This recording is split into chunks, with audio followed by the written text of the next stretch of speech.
अस्सलाम वालेकुम नाजरीन, आज हसीन जमहूरियत की तारीफ़ में एक कहानी सुनिए।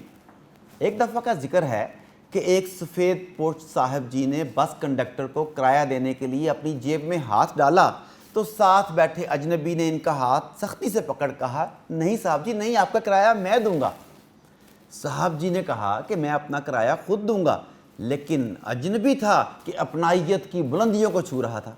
लिहाजा साहब जी ने हथियार डाल दिए और अजनबी ने अपना और साहब जी का किराया कंडक्टर को दे दिया।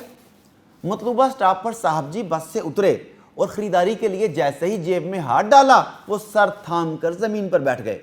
अजनबी इनकी जेब का सफाया कर गया था।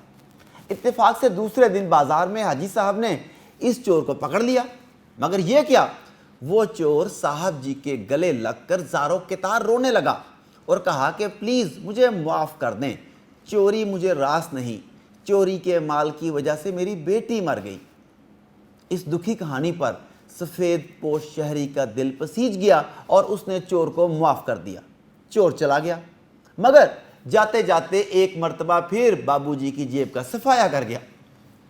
चंद दिन के बाद मोटरसाइकिल पर कहीं जाते हुए इन सफ़ेद पोश साहिब को उस चोर ने खुद आवाज़ देकर रोका, माफ़ी मांगी, सारे पैसे वापस किए और साथ ही पास मौजूद होटल पर बाइसरार चाय पिलाने ले गया।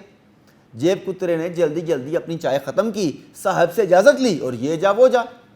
हाजी साहब चाय पीकर खुशी खुशी मोटरसाइकिल की जानिब बढ़े तो देखा कि इस बार जेब कुतरा इनकी मोटरसाइकिल ले उड़ा था। नाजरीन, 1947 से हमारी अशराफिया, हमारे सियासतदान और हमारी ब्यूरोक्रेसी हमारे साथ वही कर रही है जो कहानी वाला जेब कुतरा साहब जी के साथ बार बार कर रहा था। और तुरफा तमाशा ये है कि यही जेब कुतरे इस जमहूरी निज़ाम हुकूमत को हसीन निज़ाम और चोरी चकारी को जमहूरियत का हुस्न कहते हैं, और हम इनके सामने लुडियाँ डालते फिरते हैं। अल्लाह हमें हदायत दे।